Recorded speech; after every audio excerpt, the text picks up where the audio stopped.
Let's talk about men's sperm and the quality of it. What other factors can make their sperm less good? Age. Oh, we need this out there because I see all these old guys dating all the young girls and that's like, your sperm isn't as good. On today's episode, we have Dr. Jenny Cook. We talk all about fertility and it is probably my favorite episode to date. I learned so much. So with that, enjoy the episode. Welcome back to another episode of Self-Dom Beautiful Humans, a safe place to learn and get inspired to live your healthiest and most fulfilling life. I am Dom, your host, and I feel so grateful to be living my passion by getting to interview inspiring and knowledgeable guests. Today's episode is with the amazing Dr. Jenny Cook, a highly skilled gynaecologist, fertility specialist, and advanced laparoscopic surgeon. The impact of our environment and lifestyle on our fertility has been a big topic in the women's health space at the moment, and I couldn't think of a better person to speak to than Jenny. She has over 25 years experience in gynecology and fertility and is a true expert in her field. So welcome to Self-Dom. Thank you, Dom, and thank you for all those beautiful things you've just said. Of course. So firstly, I wanted to say thank you so much for joining me because you're doing incredible stuff in this space. You're really giving women freedom and choice, and I feel honored to be talking to you. My pleasure. So I wanted to start by talking about IVF. I think we hear it a lot, but we don't exactly know what it is. So what is IVF and how does the process usually go?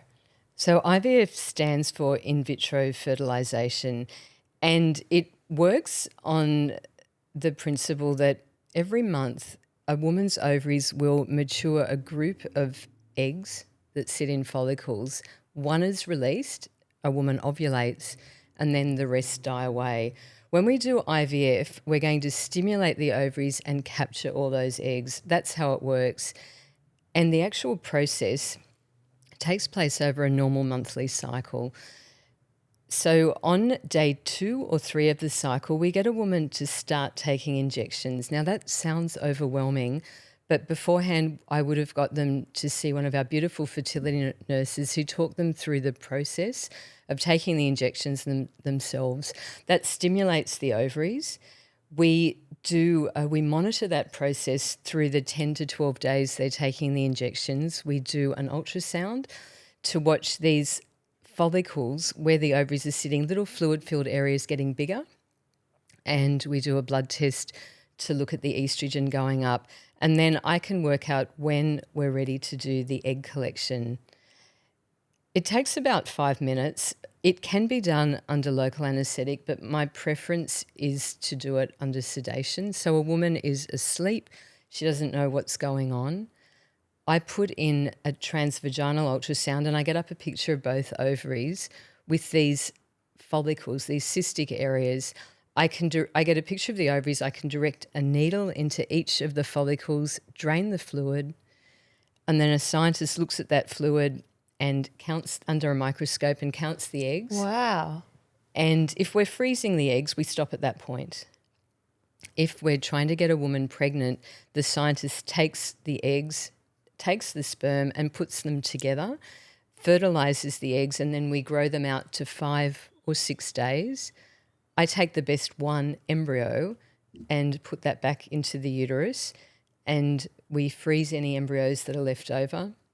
And then we do a pregnancy test after 9 days. Oh my gosh. Yeah, that's it. So I just thought when you put the needle in, that's through like over the skin and into this, or through the vagina. Oh, so that's a long needle. No, it's not. So the ovaries come to sit down next to the vagina. It doesn't go in that far. When you get the image up, the ovaries are just sitting there. Wow. I always say to women, it's like black magic because everything's microscopic. You don't actually see it, but it works. Wow. So where did your passion for women's fertility start? Like, I feel like to have a job like your own, you have to be quite passionate about it. I am passionate about it. And the way I have to answer that is when I was training as a junior doctor, gynaecology, women's health was the only area I ever worked in that I thought I really like this area. I like working with women. I understand women.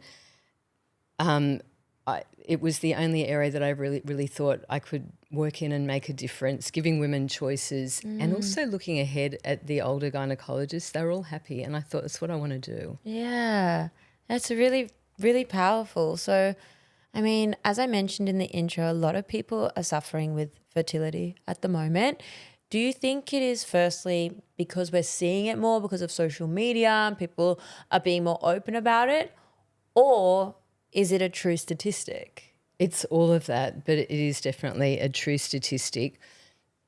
The reason that it's on the increase is, look, I'm going to say it's a good reason. It's women taking control of their own lives and saying, I've got a career that I want to work on, there's other things that I want to do, or maybe a couple saying we want to go travelling for a while. Ultimately, it does mean that they're going to be delaying fertility, and age is the most common association with fertility. It determines egg quality. I think the second thing would be that there's a lot of women who haven't met the right person, so we call that social infertility, and women come in to talk about the options of having a baby by themselves, and we can talk about donor sperm.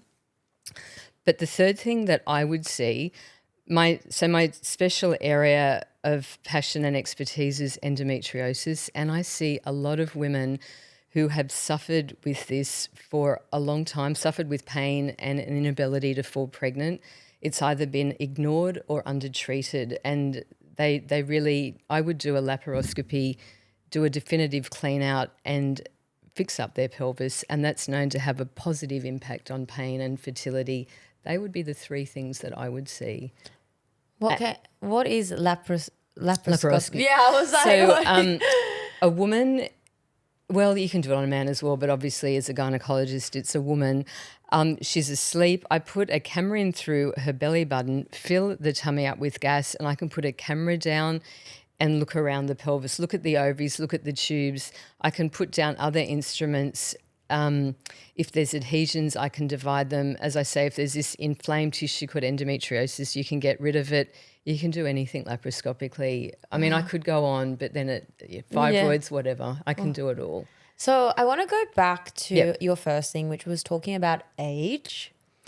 What age does our at what age does our fertility decrease? Like, what are the numbers? That's a good question. So women in their 20s are told contraception, you could fall pregnant, contraception, and from suddenly, like 16. yeah, Like we were so scared of falling pregnant. yeah. And then I think it's just been recently in schools that they've brought in this concept of we need to talk about fertility, because women get to 30 and stop contraception, and some women are going to realise that they're going to have problems falling pregnant. For many women, we see a dip in fertility after the age of 35, to answer your question. And I'll give you a few statistics that I think are going to surprise you. After the age of 43, 5% of women would still be fertile, and after 44, it's 1%. So women get pregnant in their mid-40s spontaneously. They're literally a 1%. Yeah, under 1%. Oh and we see it and it happens, but it's 1%. Wow. Or under, yeah. So what's like the golden years? It's your 20s. Damn, I'm 29 already. It's your 20s or early 30s. You've really got to make a good start on it before you're 35 to give yourself the greatest chance that you won't run into problems. I mean, you see so many women are suffering in their early 30s, even in their late 20s, to fall pregnant. Do you think there's any diet or lifestyle factors that are impacting our fertility? For a woman, I think the biggest thing is the way women are genetically programmed to lose eggs at a certain age. But every single woman who comes in, I ask about their lifestyle. Like, we talk about lifestyle, exercise and everything, and it does have an impact. So there's a concept of BMI. I'm sure your listeners know about body mass index. It gives you an indication of how much you should weigh for your weight. And the ideal weight is BMI is 20 to 25. Above that or under that, that can have an impact on your ovaries. It impacts the quality and the process of ovulation. So I would talk to women about getting to an ideal weight, and being underweight is just as much of a problem as being overweight. Secondly is exercise, and that impacts men and women. They've shown that if men run a marathon, you can wipe out the sperm in the peripheral ejaculate for several weeks afterwards. Wow. It's reversible. And there's a lot of run clubs happening Yeah. here. Yeah, and it's a problem. It's an issue that I think is seen more in the eastern suburbs as well. What? Why? Okay, I can give you the answer to running? that. I think as you go further west, there's more takeaway places. I'm not going to name them, but fast food places than you see out here. And I see, look, exercise is good, don't get me wrong, but everything in moderation. So to talk about exercise then, there would be some women who exercise so much that their periods stop. And I have to say to them, you've got this window of opportunity to fall pregnant. I have to get you to either cut down or stop. And I'm not saying to stop forever. I'm just saying while we're trying to get you pregnant. And for some women, that's all they need to do. Yeah. And the third thing is diet. So I would recommend the Mediterranean diet, which is high in good fats. Avoid sugars and processed carbohydrates, and you replace it with protein. And you need to eat whole foods, which means you need to do the cooking yourself. All those things are important. And then there's supplements. There's so many things out there, but if I could break it down and simplify it, there's no categoric overwhelming evidence for anything, but the 4 things that I think are the best are DHEA, which is a hormone that's found in the fluid of those follicles that I was talking about as the egg is maturing, coenzyme Q10 and melatonin, which act as antioxidants, and nicotinamide, which has got something to do with the anti-aging process. They would be the ones that I would recommend. Wow, there is so much running through my head right now when you speak. Like, ask away. Yeah, I'm just like, this chat is already incredible. Like, I think we hear about these things a lot, and what kind of crossed my mind is my own journey with being on the pill and under eating and eating disorder in the past. And I think about, is that going to impact my fertility? Like, I get emotional because I don't want it to impact my fertility, No. and I get worried because I punished my body for such a long time. What has happened is completely reversible. So if you return to normal eating patterns and normal body mass index, like, it's all reversible. And that's hopeful. You haven't done permanent damage. It's reversible. I do say to women, for women who have run marathons, trained for ultra marathons, the day that they stop running, their periods may not return the next day. There is this indefinite lag period. It might take a year, but that component is reversible. Yeah, I love that because that's actually hopeful. Yeah, I wouldn't want you to feel guilty or anyone to feel guilty about that. Well, I also want to talk about the contraceptive pill. What are your thoughts on being on the pill, and how is it impacting our fertility? Yeah, so the contraceptive pill obviously provides contraception. It would be the most common contraceptive option used in Australia. It is suitable for the vast majority of women, but not everyone. So for the vast majority of women, it provides a regular cycle, predictable bleeding, lighter and less painful menstruation. For some women, they'll have hormonal acne and it fixes that. Some women will have what we call PMS, headaches, breast tenderness, and it can help with that. In women who take the pill longer than 10 years, we know they have a lower incidence of ovarian cancer. See, yesterday I shot for the Telegraph for October, which raises money for ovarian cancer. And so in that I was speaking to them, and they said that was one really positive thing about being on the birth control pill. It is. Because you don't ovulate. So then that helps with prevention of ovarian cancer. And I have never heard it kind of like went against everything and all the hate against the pill. Yeah. The theory is that the more you ovulate, the more we say little scars on the ovary and the more potential for something to go wrong. The more times a woman ovulates correlates with her risk of ovarian cancer. So if she's had babies and breastfed and been on the pill, she's less likely to get ovarian cancer. If she's never been on the pill, never had any children, conversely, yeah. Wow. So are you saying because when you're pregnant and you're breastfeeding, you don't ovulate? Right. So yeah. the more babies yeah. you have as well. Yeah. So in terms of the pill, I'm going on a little bit of a tangent here, but I need to know. I'm following you. Yeah. Does it, okay, it may decrease your risk of ovarian cancer, but does it increase your risk of other issues? So it's never been linked to breast cancer.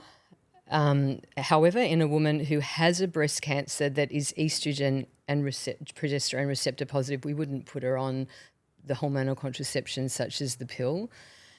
It is associated with a reduction in iron deficiency anemia. I think the thing about the pill is that it works so well that it can control underlying symptoms so that when a woman comes off it, those symptoms again become unmasked. So irregular periods, perhaps painful periods or heavier bleeding. The pill didn't cause that, but it was masking it all those years. And when you stop the pill, your fertility will return to whatever it would have been. One thing I'm going to say is that there's a condition called polycystic ovarian syndrome, which many of your listeners would have heard about. The common feature there is that women have irregular periods, and often when they come off the pill, there's a delay in their periods coming back. It's not the pill that's done that, it's the underlying condition that the pill was masking. So the pill does a lot of good things, but I can't deny that it's got side effects for some women. It's not right for everyone.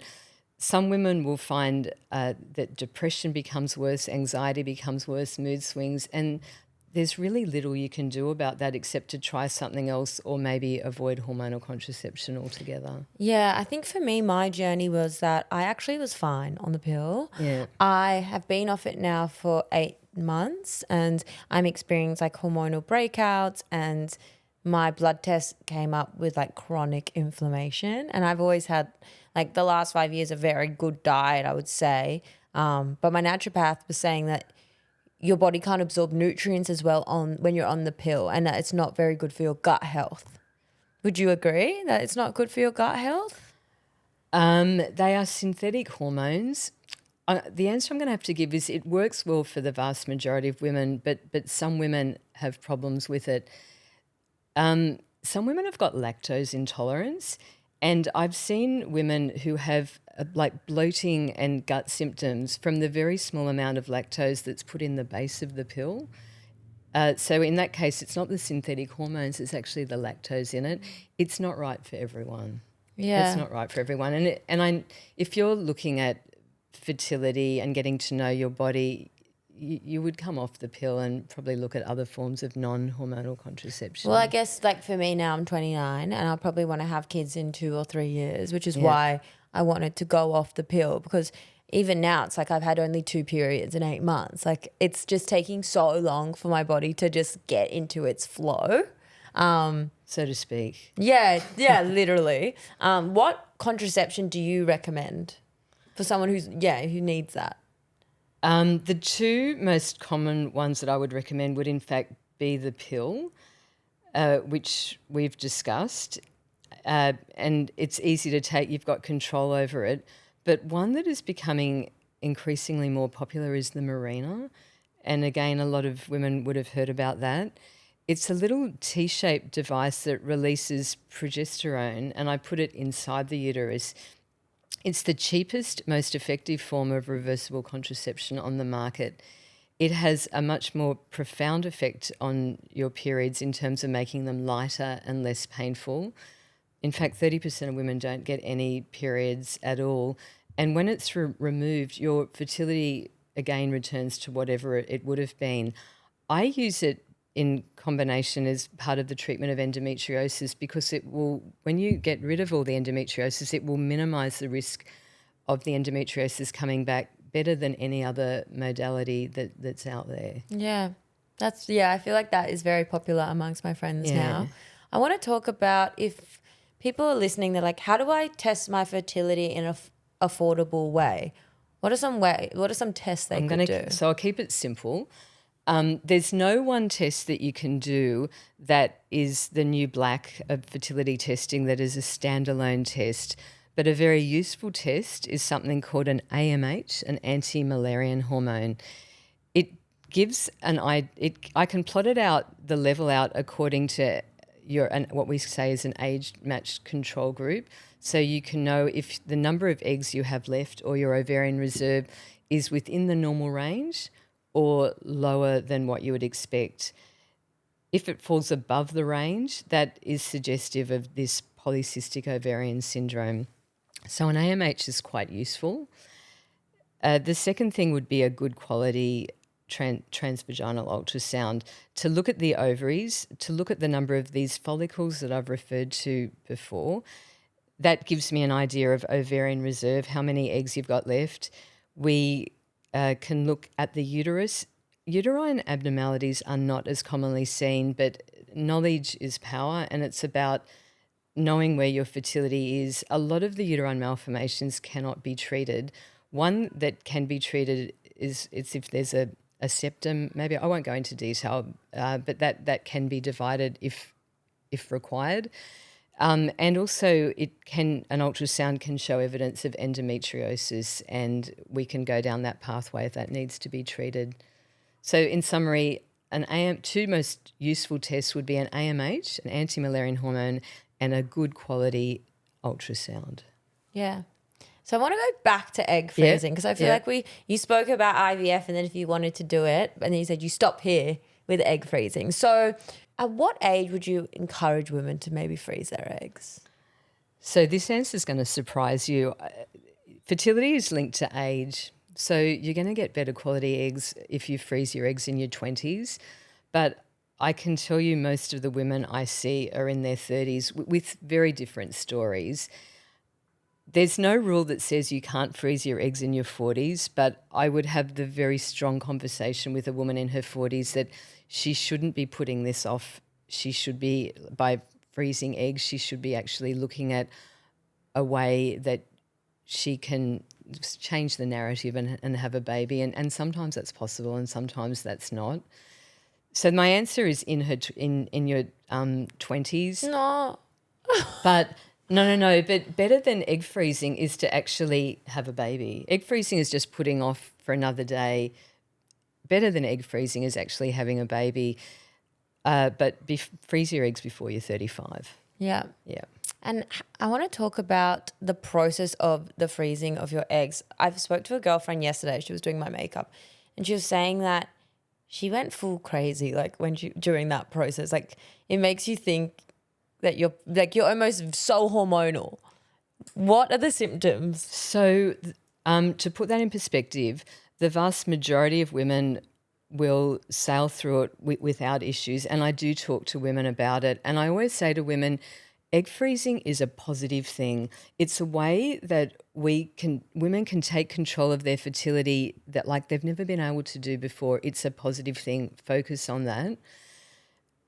We give the same medications when women are trying to get pregnant, and I think that can be a complete emotional roller coaster. It can go from being the best thing in the world to the worst thing in the world if it doesn't work.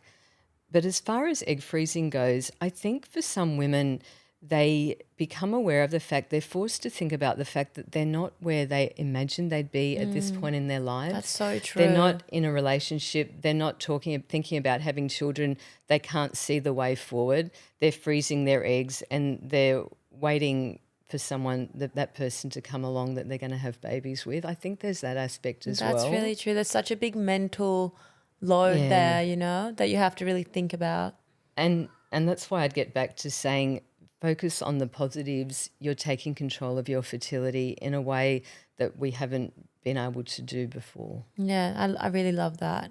And how long can people keep their eggs frozen, and what's that process? So the scientists keep them stored in tanks in specially isolated areas of a tank at 100 minus 196 degrees. It's like with liquid nitrogen. That's what the scientists I would love do. to see the room with all the eggs. I could arrange that if you wanted. I could arrange that if I'd you wanted. love to. The eggs can be kept there indefinitely medically, but the recommendation, I mean, I always say to women, think about when you're going to use them. Just don't put them there and forget about them. Have a time frame in mind. But we would recommend definitely before the age of your 53rd birthday. Why? Because So specific. medical. So that's just the number that that the units in Australia have come up with. Really? Because in Australia, there's a general feeling that women shouldn't be 60 when they're having children. There's the medical complications of the pregnancy, not to mention the age that they're going to be bringing up the child. So it's by the 53rd birthday. Okay. That's how that comes about. But most women, when I say that to them, they say, I'll be using them before then. It gives you a really nice peace of mind. I think as well, speaking to a lot of my friends who are in like their early to mid 30s, it takes away the pressure if you've frozen your eggs, because you're not going to just settle with a guy because you want to have a baby. Yes. You're like, okay. So that was going to be something else that I would touch on. I see women freezing their eggs for a whole variety of reasons, but that would be the big one, that they're single and they want to take the pressure off meeting someone. Some women have been in a long-term relationship and come in really, they try to hold it together and then they're just in tears and that relationship's ended. Their future is not what they predicted and so we're talking about egg freezing. Sometimes it's couples and they're not ready to have a baby at that point in time. It's a whole variety of reasons. Yeah. And how much does it cost to keep your eggs? Like, do they pay rent?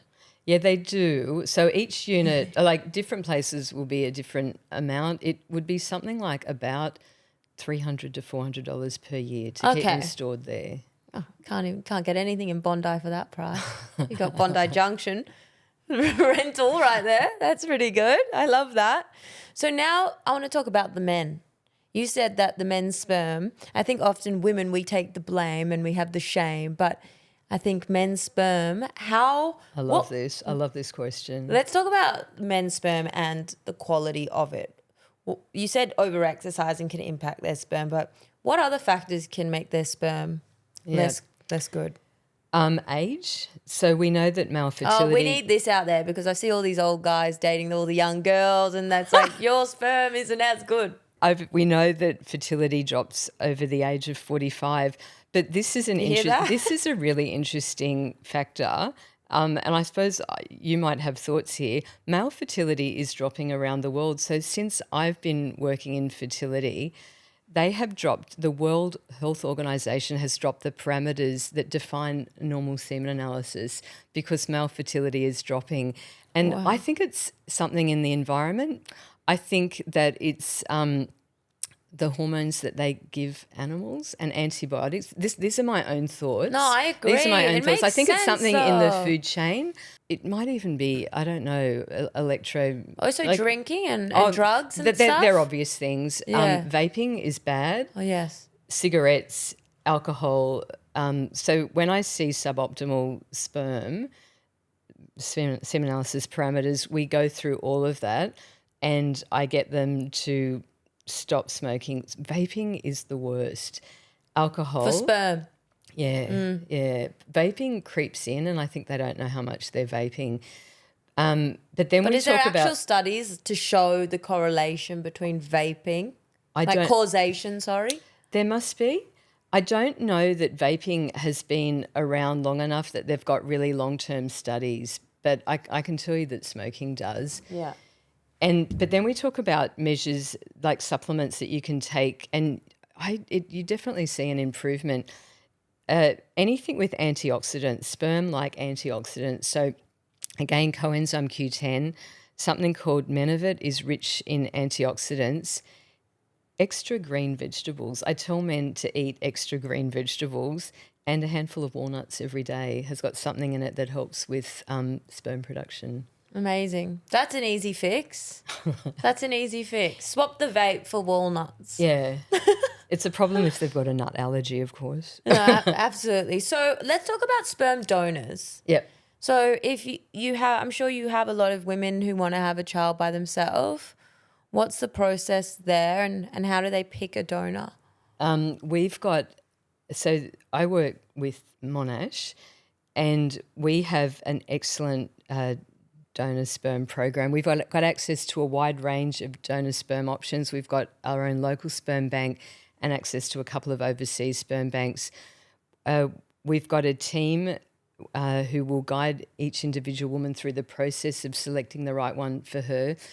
She has access to de-identifying information like height, hair colour, level of education, why they did it. Some have got a baby photo. It's things like that to help them make a decision.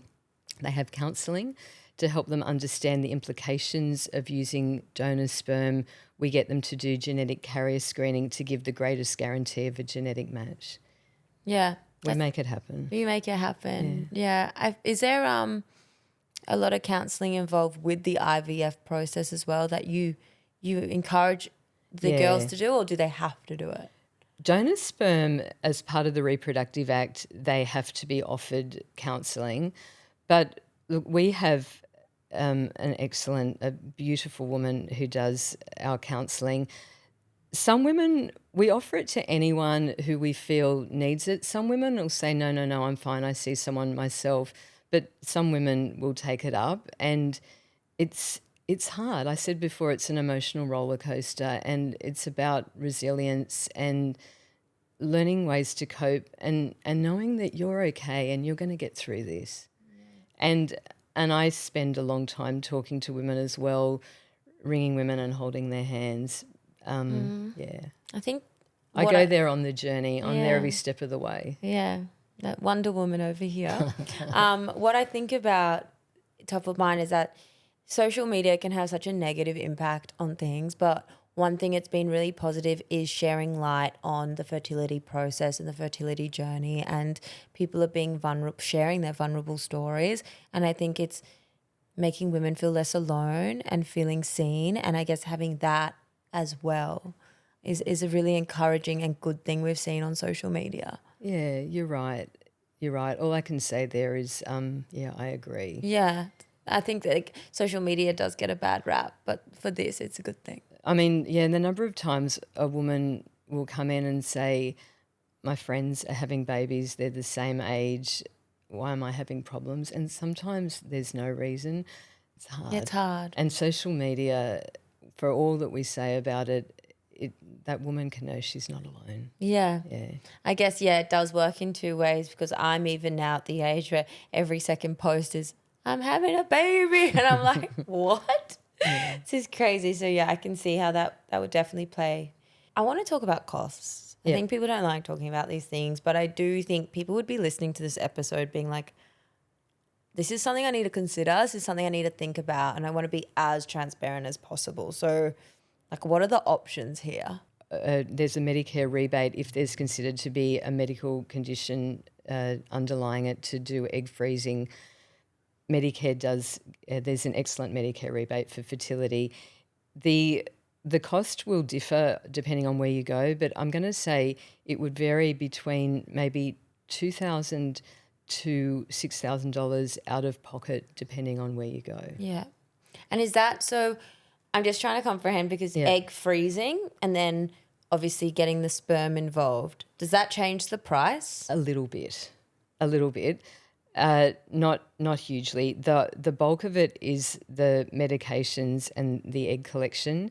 The fertilization and the transfer, the embryo transfer later adds on an amount, maybe $1,000, something like that, out of pocket, something like that. I wanted to ask, what is a healthy, a good amount of eggs to retrieve? Do you know the magic number is 8?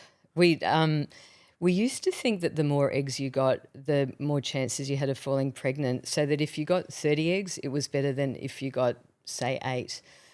But now what we know is there's a concept of an ideal stimulation. You can overstimulate the ovaries, and the pregnancy rate is actually lower when you get 30 eggs compared to when you get 8. I would say you aimed for 5 to 10. Now, there are situations where a woman just has very low ovarian reserve and you're only going to get about 2 or 3. And in a situation where a woman has this condition called polycystic ovaries, you can be so gentle with the ovaries, but they're so easy to overstimulate and you might get 15 or, 20, but we don't aim for that. So is that what happens with polycystic ovaries? You have too many. So you've got all these follicles, all these eggs sitting on the outside of the ovary waiting to be released, but that trigger for them to get released is lost, that message, and they're just sitting there. Then when we start stimulating them, they pick up all that hormone and they all start maturing together. That's what polycystic ovaries is. You've got a lot of follicles sitting there ready to go. Yeah. Okay, that's super interesting. And what happens if your patient only was to retrieve the 1 or 2 eggs? Like what's the kind of journey from there? I will generally have been able to predict that beforehand. I said we count the number of follicles on the ultrasound and we do the AMH. That is also a predictor of how many eggs we can get. So I very carefully define that before we start. Well, yesterday my girlfriend, how I told you she had done it, they had said that the test she had done said, prepare, you're only going to have like 1 or 2 eggs, but she got 7. Can I ask how old was she? She was 35. Right. So look, if that test is going to be more accurate for a woman in her 40s. If they say it's 1 or 2 eggs, it probably is 1 or 2 eggs. But for a younger woman, you can get mature eggs out of smaller follicles. Yeah. And I always say to women, I go in there like a vacuum cleaner. I will aspirate everything that I see. And in a younger woman, you can often get mature eggs out of small follicles. Yeah. I think this talk, I kind of went into it being a little bit more nervous talking about egg freezing and stuff because I know it can make people feel a bit overwhelmed and like, as you said, like the mindset shift of you have to start thinking about I'm not where I'm at or these things. But I think now I'm feeling really positive and it is positive. I said that it's positive. And I'm like, you give choice to women. You're really doing something so incredible. I always end the podcast with the same question. So I wanted to ask you, what advice would you give to your younger self? Okay. So I have given this question a lot of thought because that one was the one that you gave me some warning about. I've come up with 2 funny stories. So the first one, I was living in Paddington many years ago and I have got a significant fear of spiders. I've got arachnophobia. And one morning I found this huge huntsman in the house and I ran across the road. There was an American man across the road and I thought I'll get him to help me. And I said, can you deal with this spider? And he just looked at me and said, no. And I was really taken aback because I thought I need help. And some months later, we had this street Christmas party and he wasn't invited. He may have moved out of the street. I can't remember what the story was. And I told this story to the neighbours and there was silence. And it turns out that the American man was actually an American actor called Nicholas Hammond, who was the original Spider-Man. Oh my God, you couldn't make this up. No. It's true. You couldn't make this up. No so way. I asked Spider-Man to kill a huntsman for me. It's true. So the advice I would give to my younger self would be get therapy for your arachnophobia. Yeah. My girlfriend's doing that just to do full therapy for her arachnophobia. That is so good. Okay, so the second story is I'm flying on an overnight flight to South America and on my airline ticket it says doctor. And they come up to me in the middle of the night and ask me to see this young woman with back pain. And when I get down there, I realise that actually she's got a concealed pregnancy. She's in labour. And then did she look pregnant? She had a big jumper. She was about 28 and she had a big jumper over the top. I think she knew she was pregnant, but she didn't. She spoke Portuguese. She was flying back to Brazil and everything that was being said was having to be translated by the flight attendant. And she said she wasn't pregnant. And then I kind of said to her, could you be pregnant? Because you could say the wrong thing. But when I put my hand on her abdomen, it was going hard and soft. She was getting contractions. She was in labour. And so the next thing, I'm in the middle of delivering this baby on a plane. And the pilot... Imagine sitting next to her.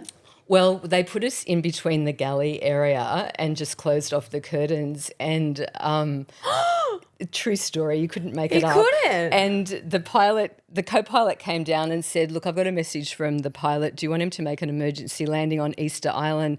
And I kid you not, it was Good Friday. No. So you had to do that then. It's a sign. So the baby was delivered. We landed, I think, 3 or 4 hours earlier in Buenos Aires. And the advice I would give to my younger self is if you want to have a chilled out time on a flight, don't put down doctor on your airline ticket. No, but you just did God's work. That's insane. Oh, my God. But then there's a serious side to the questions that you've asked. So here comes I just want to do questions with Jenny. This is great. Here comes the serious answer. Aww. So John Gray wrote Men Are From Mars, Women Are From Venus. Love that book. And he said, women like a man with a plan. And so I'd turn that around and say, women need a plan. Women need a plan for their fertility. And the advice I would give my younger self is actually what I give the women, the patients who come in to see me. So, for example, they come in to talk about egg freezing. We go through and do all their baseline fertility investigations. I tell them where they're at. We talk about the process of egg freezing, but then I go a step further and I say, tell me when you're planning to use these eggs, tell me when you're thinking of having a baby, how many children would you have? What are your plans? You need to think about this, be proactive. And I ask the difficult questions. And then I say to them, are you in a relationship? Are you in the right relationship that's going to lead to a baby? Because I see too many women in the wrong relationship for too long. They ended in their early 40s. They haven't frozen their eggs and they've missed the boat. Yeah, so, it is the hard question. So in summary, I would say be that woman with a plan, be that woman with a fertility plan for your future. Yeah, that's an amazing way to end the pod. I actually have one more question. Okay, go. I was like, do you have children yourself? Yeah. And how old are you when you had your kids? So I would say maybe don't do as I did because I was pushing. So this is a lesson for your younger self. I was pushing my ovaries for what they were worth. Really? I had my first baby when I was nearly 40. I turned 43 months after. So this is You're in the 1%. This is not what I would tell my patients to do. And when women come in at 39, they say, I want to have 2 children. I think good luck. And then I think, actually, I did it. I think I know someone that did that. Yeah. And I had my second one and I turned 42 a month later. Wow. And now I'll give away my age now, won't I? They're 14 and 16. Wow. Yeah, I had to ask. Well, Jenny, you're amazing. You're such a breath of fresh air. You have a clinic in Bondi Junction. Yep. So if you want to contact Jenny and just have a chat, make sure you check out her website. It's www.drjennycook.com. She's also got an Instagram, Dr_Jenny_Cook. And we've got some great videos there. Videos there. And I just think this is a really good first step for you just learning more about yourself and being more aware of your fertility and taking control. So thank you so much for listening. I hope you loved the episode.